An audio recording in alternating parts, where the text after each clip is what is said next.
Wuhan, China, the place where the COVID-19 virus is believed to have first transmitted to humans. At a wet market, where people and animals in squalid conditions are in constant close contact. So we've all become familiar with the uncomfortable details of this market, and it's fueled a narrative that takes aim at Chinese culture. Wuhan, or the Chinese coronavirus. The Chinese coronavirus. How deadly is coronavirus? A foreign virus. Foreign virus? As a, quote, foreign virus. But COVID-19 is not the first virus of its kind, and it's not likely to be the last. So why are we not asking the uncomfortable questions?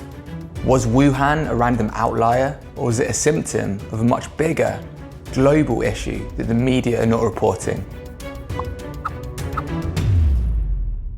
Hey everybody, this is Klaus, and in the last couple of weeks I've been looking into the history of infectious disease and viral outbreaks, and I've come across some interesting theories about COVID-19.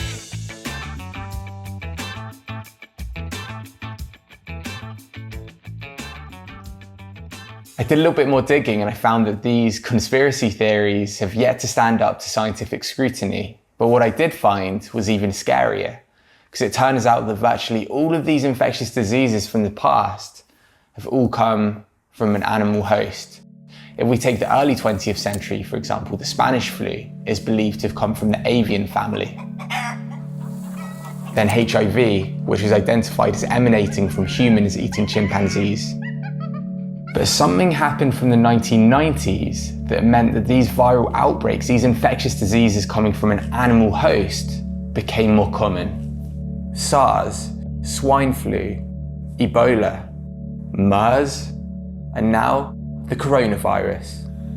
These are just some examples of outbreaks that originated from animal hosts from all over the world. And to understand how this is happening, how these viral outbreaks from animal hosts are becoming more common, we need to look at how our food system has changed in recent years.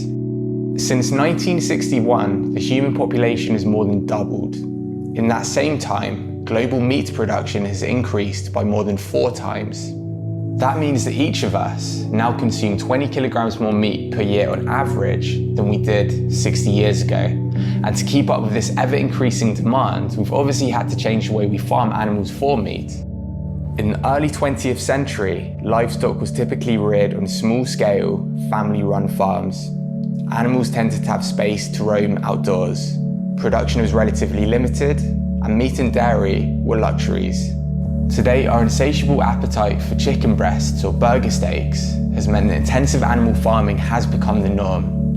But what is it about this intensification that makes viral outbreaks more common?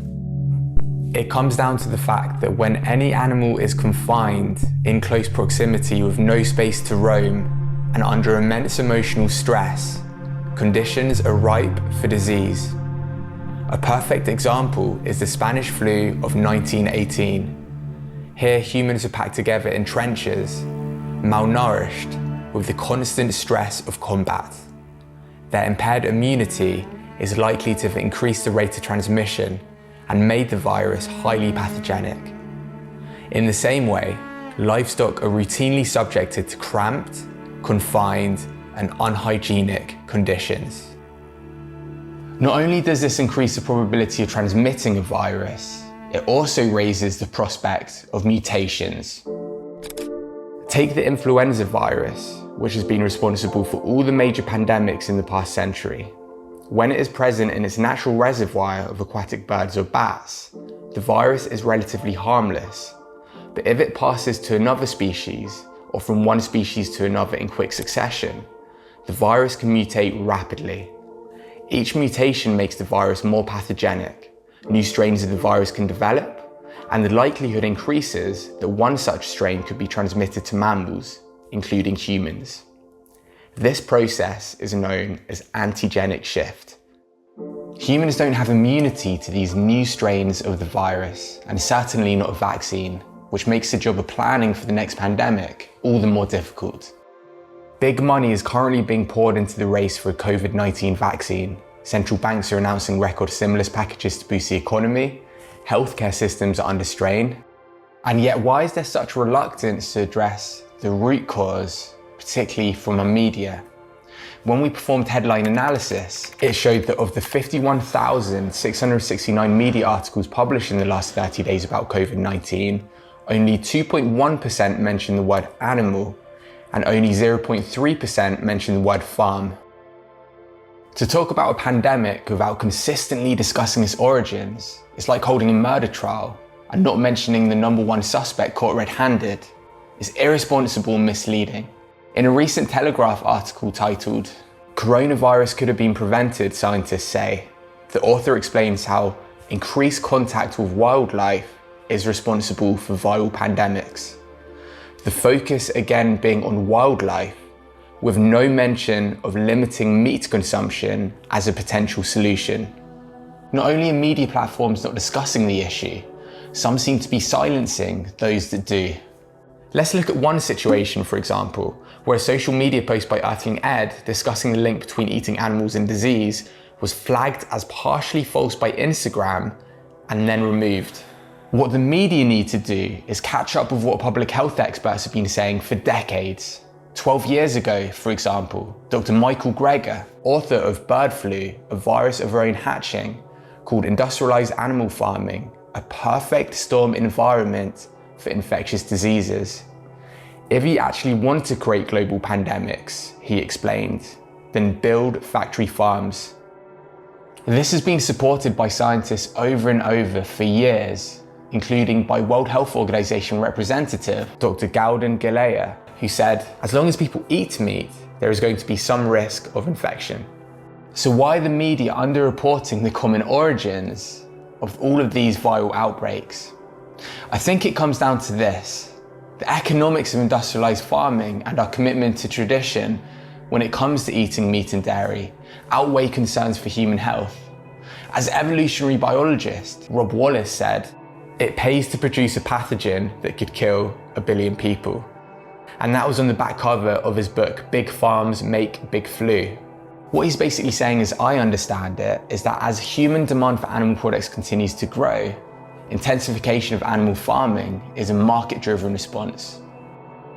After each pandemic, the focus from our society is merely to improve farming methods and practice stricter biosecurity. But what about addressing the cause rather than the cure? There's no saying we've seen the worst of it. Sure, COVID-19, the coronavirus has been terrible, very, very contagious, but the fatality rate seems to be less than 10-15%. This could be much higher in the future. Take the Nipah virus, a highly infectious disease with a death rate of 40% or more when transmitted to humans. It was identified in Malaysia in 1998 in pigs and pig farmers, but was quickly contained. Repeated outbreaks have been reported, but as the Nipah virus is not very contagious, it has not spread further. In the future, it is possible that a viral strain could emerge from a factory farm, which is both highly contagious and deadly. So to prevent pandemics like this in the future, we need to start looking at the root cause and not just the country it came from. People are already doing it because it's glaring, it's obvious. If we fail to take this seriously, COVID-19 could be the precursor to yet another pandemic that could have been prevented.